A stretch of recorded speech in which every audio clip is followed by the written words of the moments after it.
қараймыз. Қандай теңдеу? Күрделі теңдеу. Яғни теңдіктің сол жағында бізде қандай өрнек?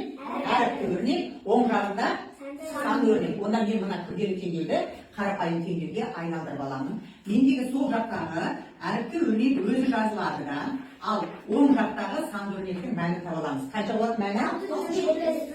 Өте жақсы, 670 болады екен. Енді сызба бойынша азайғыш белгісіз болған кезде мен не істеймін? Азайғыш табу үшін не істейді екенмін? Қосамын армен. Енді қараңдар.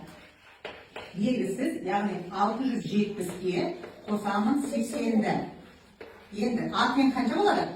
750. Өте жақсы, 750 болады екен. Енді қараңдаршы қалар.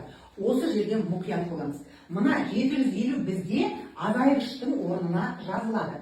Осы жерде біз сызып тексерген кезде осы жерде мән береміз. Осы жерде біз теңдеуіміз дұрыс па? Дұрыс емес па? Біз өзіміз, өз қатемізді өзіміз осы жерде тауып аламыз. Нақты, яғни 750-ді апарып азайғыштың орнына мына жерге қоямын. Мен жасырынып тұрған санның 750 екенін таптым. Одан аламын 80-ді. Әріпті өрнегім менде санды өрнекке айналдырдым. Енді оң жақтағы әріп санды өрнек менде өзі жазылады. Енді неге теңдеу? Теңнің астына теңді жазамын да. Енді осы екі санды өрнектің мен мәнін табамын. 750-ден 80-ді алсам, менде қанша болады? 600. 600, бірден есептей саламыз. 670 болады 0. Яғни 15-тен 8 7 болады, 670 болды. Мына жақта біз бағана тапқанымыз қанша шықты? 320 мен 350-дің қосындысы 670. Теңесті ма?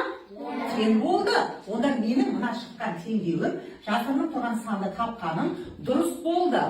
Егер де дәл осы жерде ең соңында теңес деген жағдай болған кезде, сен өз қатеңді өзің сол жерге тауып аласың. Менің теңдеуім дұрыс болмады. Яғни мен мына жерде қай жерден қате жібердім деп. Ешқашанда естеріңде болсын. Мына ең соңғы теңдікті салыстырған кезде теңдікте өтірік бірден жаза салмаймыз, орнына қойып ұқтық па?